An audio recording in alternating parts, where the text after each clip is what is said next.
Alrighty folks, this is Lurch from Ireland Gaming and welcome back to episode 7 of the Back to Basics series, where we're going to be talking about armouring, really important parts of your hull. We've got much of the internals built already. I know it doesn't seem to be a lot used up and you can normally build your ship much more compact than this, but I'm keeping it nice and spacious to keep it easy to understand.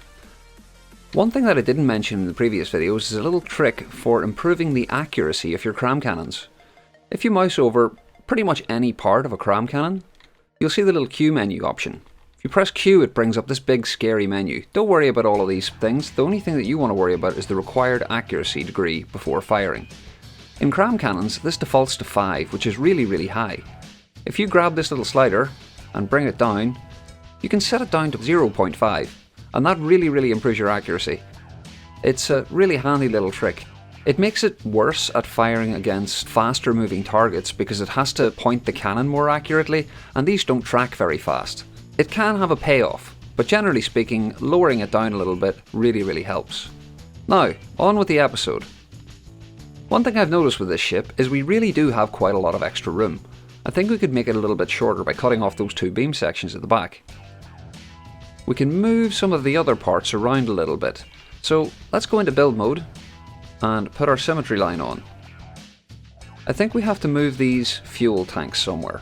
Let's use a slightly different fuel tank shape to fit the bill. We like to keep things nice and symmetrical here. We go to the Process Resources tab and grab some fuel tanks. These are 4-meter fuel box, and they look a lot like a beam. Let us remove 2 of these and put these here instead. And let's put a couple of extra ones of these here. We might still need more of those in the future, but that sorts out our little fuel issue. Now, we probably want to move some of these as well to split them up a bit. So let's delete some of these, and we have loads of room at the front of the ship. So, well, let's use some of this space and add some ammo barrels.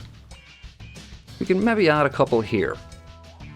It's not quite as many as we had before, we could probably do with a few more. Right, that looks pretty good. Now on to a really important part of the whole process, and that is armouring your hull.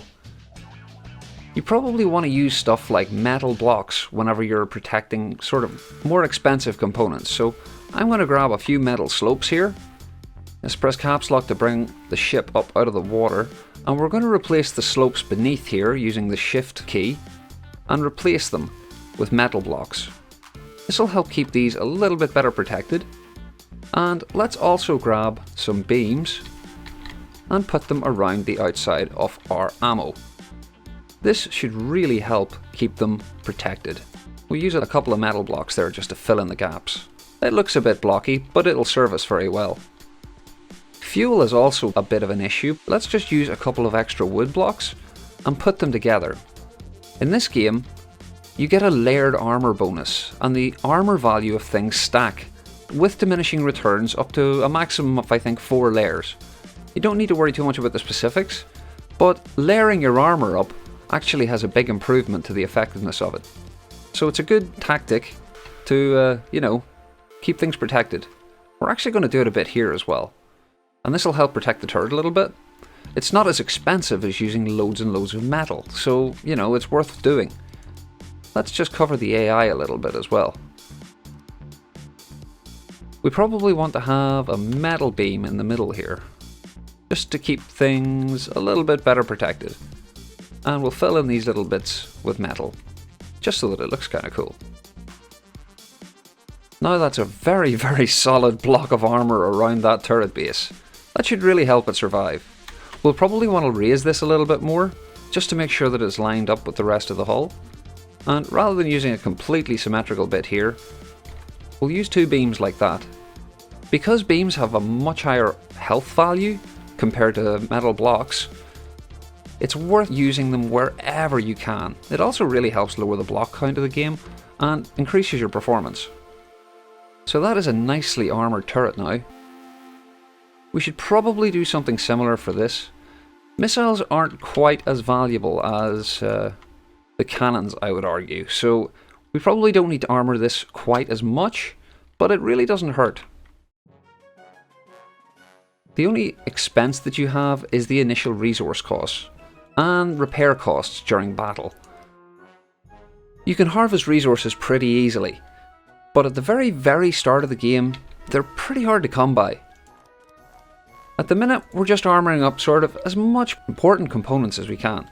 This should help it survive, but then if you put it in a silly place and get blown up by lots of ships, well, it won't do so well.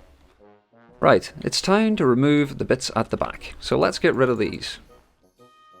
Let's just cut it off. See ya!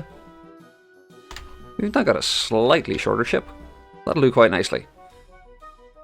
This section in the middle here is actually pretty important. I think I'm going to add a second layer of wooden armour here, just to make sure that it survives. I know this isn't completely filled, but it'll do the job quite nicely. We'll probably want to cover in the top of the ship now as well, because this is it more or less finished as far as the internals go. We do have quite a few things still to add, but we'll add them in after we have a sort of a more general shape to the hull. So let's fill in the top quickly. Hang on, let's just cheat.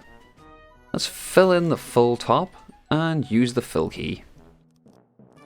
Thanks, Phil. Let us do the alternating beam trick here to try and squeeze an extra beam in. That way we can fill these little bits in with wooden blocks. There we go. We have the top filled in. We need to fill in the back as well.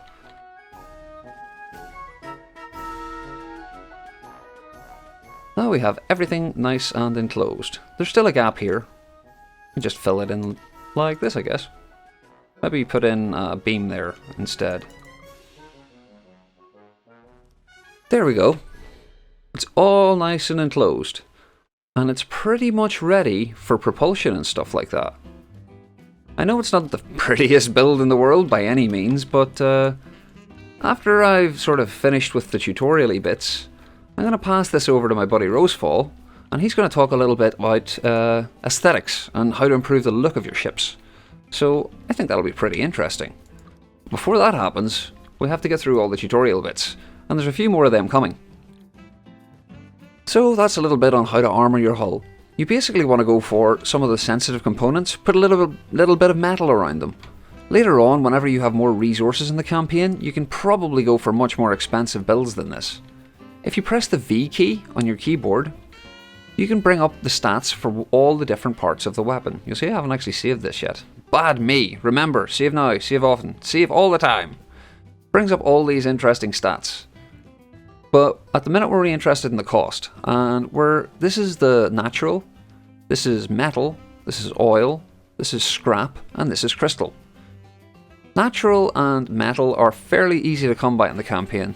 By the end of the Deepwater Guard, you'll have natural coming out of your ears. But metal's a little bit harder to come by, although fairly plentiful at the very start compared to some of the other resources. By that measure, this ship at the minute is a fairly reasonable cost for a starting ship. So if you're doing something like this might be a good sort of size to aim for. Like I said, you can squeeze a lot more of these parts into a smaller space. In the next episode, we're going to come back and talk about a couple of little tweaks and changes we can make and do maybe a little bit of testing before we go any further. We're sort of reaching the end of this build, believe it or not. There are still a couple of things to add. We still haven't got a naval AI yet to make the thing move by itself. We still need propulsion. We still want to add a couple of shields and maybe add a flare system to make it a little bit more survivable. All of these things are going to come over the next couple of videos. But I really hope you enjoyed this one. Any likes, subs or comments are really awesome. I love hearing from you guys and I read every single comment. As always, take it handy and have a bloody good day.